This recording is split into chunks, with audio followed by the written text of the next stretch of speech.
Hi guys, Steve here, and this is an update on how Misbah Mother's doing. Sorry it took a while to do, but there was a worrying time, and I wanted to wait to give you good news. I'm going back from what I remember months ago, and Misbah was busy and stressed as hell, so bear with me if I forget some of the details. Misbah's mother has had her main chemotherapy treatment for multiple myeloma cancer. She had to stay in an isolation ward because a large dose of chemo would wipe out her immune system to hopefully kill the cancerous cells which were creating the bad ones. On the day of her chemotherapy, she was given a chemo through drips, first one bag and then the other. This was the main dose. Then over the course of the next few days, she was given more bags of drips. Having all that liquid in you made her go to the loo all the time.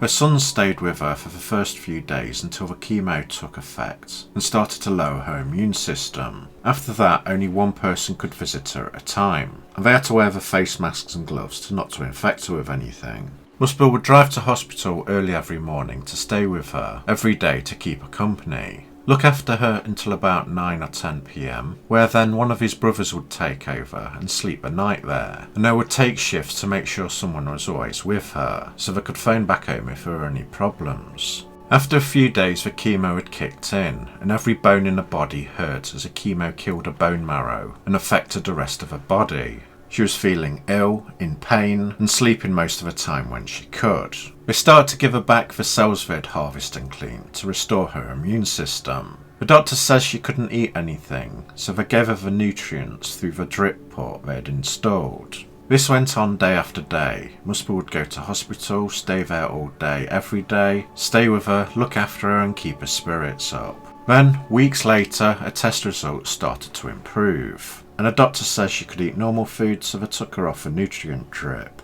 However, when they did, she wasn't eating. The hair was starting to fall out and she was feeling depressed. She couldn't taste the food as everything tasted like the chemo chemicals, and when she did eat, she normally vomited it back up. This went on for a few days, and at this point her blood count was dropping. The doctor started to worry she was getting weaker, not eating and just sleeping all the time. This was a worrying time and it went on for a few days. So the doctors decided to give her 3 bags of blood cells via the drip. We were all hoping that would make her improve. The doctors monitored her for a few days, and she did improve after the blood. She started eating a bit again, and she wasn't as tired. She didn't like the hospital food, so Misbah got up early each day to cook her favourite foods. And he tried every way to try and talk her into eating. From pleading with her, to saying she'd have to stay in hospital if she didn't eat, to faking being angry to get her to eat, to saying she needs to eat to get better so she can go to his wedding. Her not eating was a worrying time. She was supposed to spend weeks in hospital under observation, but because she was depressed and not eating, they thought it best to send her home in the hopes it would cheer her up so she would start eating again. If it didn't work, she'd have to come back to hospital and she'd have to be put on a food pipe again. She spent a total of 21 days in hospital and Misbah spent every single day with her. Back at home she would normally only eat a little bit, then leave the rest. This went on for days, with Misbah having to stand over her to make sure she was eating. But I'm glad to say, weeks and then months later, she's finally eating normally again. Her blood work has gone back to normal, and the doctors are pleased with how the treatment went and the results. Her treatment seems to have gone well, and hopefully have killed all the bad cells so they won't grow anymore. The cancer's gone into remission, and some people have gone into remission for 10, 20 or more years, and some with it never coming back. Everyone's different and only time will tell. Hospitals are working on immune therapy trials to find a way to wipe it out completely, so hopefully that will be ready for the future.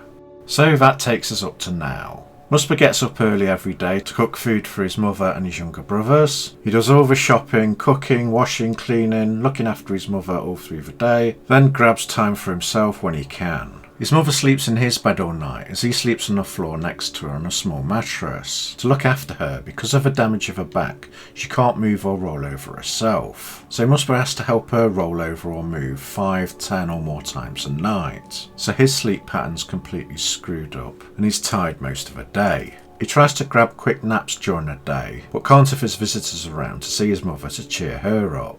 She's still on bone medicine and the bones hurt all the time, so she's on very strong painkillers as well, but hopefully they won't get any worse. Thank you to all who have prayed for her. It really means a lot for Misbah and his mother, as you have prayed with him. And thank you everyone who's helped share his GoFundMe page. I'll link it in the description below again if you want to help them out. It's still Misbah's mother's biggest wish to see Misbah marry, and he's putting all his money together to try and do that for her. And especially a huge thank you for all of you who have donated. It has massively helped them out and relieved some of the stress at one of the worst times of their lives when Misbah was spending all his time looking after his mother. You guys have been absolutely awesome. Just before the new year, when we found out she had cancer, we were all fearing the worst and we didn't know how long she had left. But luckily it wasn't as bad as we thought, and she was able to get treatment. Things are looking a lot better now and are much more hopeful for the future. I bet Misbah's absolutely exhausted physically and mentally after all that stress, so hopefully he'll take some time for himself and relax his mind. Misbah seems a lot happier now and he's laughing again. It seems like he's returning to himself before all this happened, and hopefully he does. All this is still painful to him, but he says he'll do a thank you video when he feels like he can talk about it. I've been doing my best to look after him and keep his spirits up and make him happy. So hopefully the worst is behind us and things can go back to normal, and we can hear his cheerful, happy excitement again. Really everyone, thank you so much for your help and support. You guys are the best. Thank you and love to all of you, Steve.